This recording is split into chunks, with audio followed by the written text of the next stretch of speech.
আপনাদের যে কি বলে ধন্যবাদ দেবো স্যার, আপনারা আমার গৃহলক্ষ্মীকে ফিরিয়ে এনেছেন। এক মিনিট মানে তার মানে সুদর্শন বাবু আপনি যেটা বলছেন সেটা হচ্ছে এই দুর্গা হচ্ছে আপনার একমাত্র পুত্রবধূ, গত 2 মাসের ওপর নিখোঁজ ছিল। আমি জানি না, আমি কিচ্ছু বুঝতে পারছি না দামিনী। কেন এত বড় মিথ্যে কথা বলছেন আপনি? ঈশ্বর আপনাকে ক্ষমা করবে না। নাও ঠেলা। আপনি আপনি নিজে রূপম দুর্গার বিয়েতে ছিলেন উপস্থিত। আপনি তো নিজে ওদের আশীর্বাদ করেছেন। আপনি কি বলছেন বৌঠান? গাঁ শুদ্ধ সবাই জানে যে দুর্গা আমার ছেলের বউ, আর আপনি বলছেন রূপমের সাথে ওর বিয়ে হয়েছিল। নিজের মেয়ের ভবিষ্যৎ নিয়ে এরকম ছেলে খেলা করবেন না বৌঠান, দোহাই আপনার। দুর্গা এ বাড়ির কুলবধূ। আজ আপনি বলছেন, কাল যদি আর 5 জন আঙুল তুলে দুর্গার দিকে বলে যে ও কুলোটা, ও শৈরিনী, সুপ্রিয়র সঙ্গে বিয়ে হবার পর পালিয়ে গিয়ে রূপমকে বিয়ে করেছিল, তার সাথে ঘর করেছিল। সত্যি নয়, বিশ্বাস করুন, এটা সত্যি নয়। কি বলছেন আপনি সুদর্শন বাবু এসব? সারা জীবন নিজেকে ক্ষমা করতে পারবেন আপনি? মা দুর্গা জানেন এই কথা সত্যি নয়। আপনারা আপনারা কেন সবাই মিলে এইটুকু মেয়ের জীবন ধ্বংস করতে উঠে পড়ে লেগেছেন?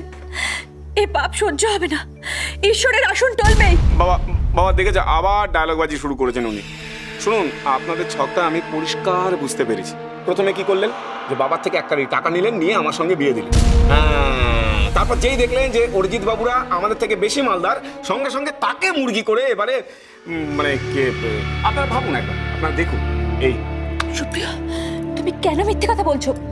আমি তোমার মায়ের মতো, আমাকে নিচে নামাতে গিয়ে তুমি তো নিচে নামছো। এরকম মিথ্যে কথা বলো না, তোমার জিভ খসে যাবে। আচ্ছা, কোনটা মিথ্যে কথা বললাম আপনি আমাকে বলুন তো। আপনি বাবার কাছ থেকে টাকা ধার নেননি? হ্যাঁ, কি হচ্ছে বলুন না আপনি। এই তো সবাই রয়েছে সামনে, আপনি বলুন সবার সামনে। কি আপনি নেননি ধার? নেননি? মনে করুন নেননি বাবার কাছ থেকে টাকা ধার। বলুন না, আপনি ওকে ছুঁয়ে বলুন। এই খবরদার, দুর্গা কিন্তু এখনো এই রায়চৌধুরী বাড়ির বউ। ওর গায়ে হাত দেওয়া স্পর্ধা যেন এখানে কেউ না দেখায়, কেউ না।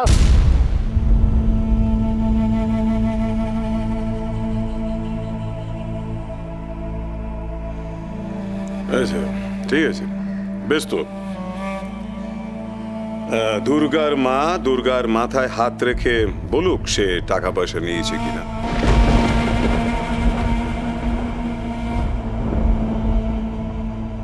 দীনবন্ধুর কৃপায় আমরা বোধহয় সত্যের খুব কাছাকাছি চলে এসেছি।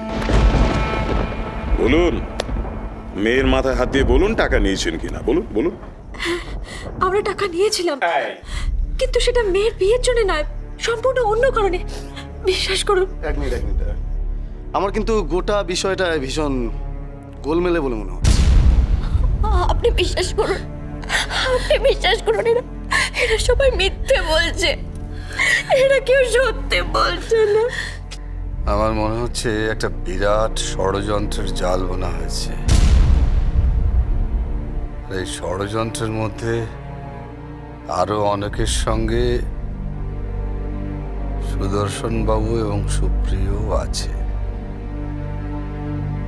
এদের সাক্ষ্য আদৌ গ্রহণযোগ্য নয়। ঠিক, আপনি ঠিক বলেছেন মিস্টার সেন। আমাদের এমন সাক্ষীর সঙ্গে কথা বলতে হবে যাদের স্বার্থ কোনোভাবেই এই কেসের সঙ্গে জড়িত নয়। ঠিক আছে, বলুন না, আমরা বলবো। আমি জানি মন্দিরের দাদু, পুরোহিত মশাই, সুবর্ণ মাসি, বিল্টু। বেশ কোনো অসুবিধা নেই। চলুন আমরা সবাই মিলে দুর্গার প্রিয় বন্ধু বিল্টুর বাড়িতেই যাই। হ্যাঁ, কি?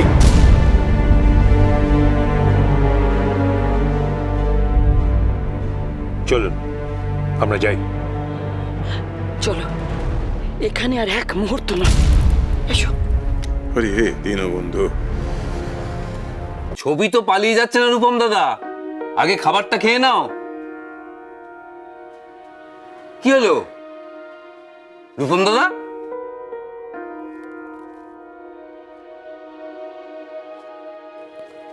আচ্ছা কানাইদা, হ্যাঁ, তুমি দুর্গার কত রকম চোখ দেখেছো বলো তো? চোখ? একটা মানুষের চোখ কত রকমের হয়? একরকমই।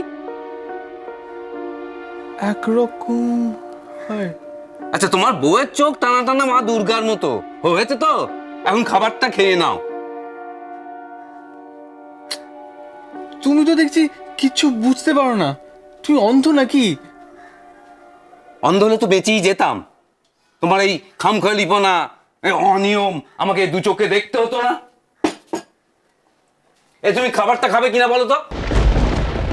তোমার খালি খাওয়ার খাওয়া। আমি বলছি শোনো, দুর্গা যখন মা দুর্গার সামনে পুজো করতে বসে তখন ওর চোখ একরকম, আবার যখন আমাকে গল্প বলে কিংবা গান শুনিয়ে ঘুম পাড়িয়ে দেয় তখন আবার ওর চোখটা অন্যরকম। হ্যাঁ, আবার সেদিনকে যে ডাক্তারবাবু হাত চেপে ধরে ইঞ্জেকশনটা ফেলে দিল না, তখন ওই চোখটা যদি তুমি দেখতে কানাইদা, তুমি ভীষণ ভয় পেয়ে যেতে। রাগি কেমন যেন অন্যরকম। আমি কোনোদিন ওরকম চোখ দেখিনি জানো। আচ্ছা কানাইদা, এই ছবিটাতে দুর্গার চোখটা কিরকম আঁকি বলো তো? সব রকম চোখই আঁকো, একটা কেন, দুর্গামার অনেক ছবি আঁকো, যত খুশি সারা দিন ধরে আঁকো। কে বারণ করেছে তোমাকে? কিন্তু তার আগে খাবারটা খেয়ে নাও। কি যে বলো কানাইদা, এতগুলো ছবি আঁকবো কেন? আমাকে তো একটাই ছবি আঁকতে হবে, আর সেটা যত তাড়াতাড়ি সম্ভব শেষ করে ফেলতে হবে। ওই চোখটা আগে এঁকে ফেলি, ওটাই সব থেকে কঠিন। ওটা হয়ে গেলে বাকি সব আর কতক্ষণ লাগবে। কি ব্যাপার বলো তো রূপম দাদা, তোমার এত তারা কিসের? খাবারটা খেয়ে নিয়ে ধীরে সুস্থে ছবিটা আঁকো না। কি বলছো তুমি? আমার ছবি আঁকতে যত দেরি হবে দুর্গা ফিরে আসতেও তত দেরি হবে। দুর্গা বলে গেছে, না হলেও খুব রাগ করবে। ও, দুর্গামার এই কথাটা দিব্যি মনে আছে।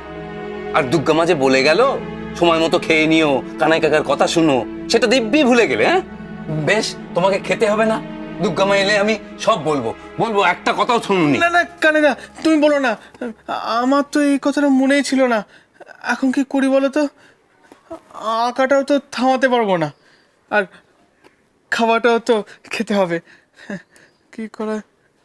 হ্যাঁ, একটা কাজ করি, আমি বরং আঁকি আর তুমি আমাকে খাইয়ে দাও। হ্যাঁ, দুটো কাজই হবে, দুর্গাও খেপে যাবে না। এই না হলে রূপম দাদার বুদ্ধি। দাঁড়াও, খাবারটা নিয়ে আসি।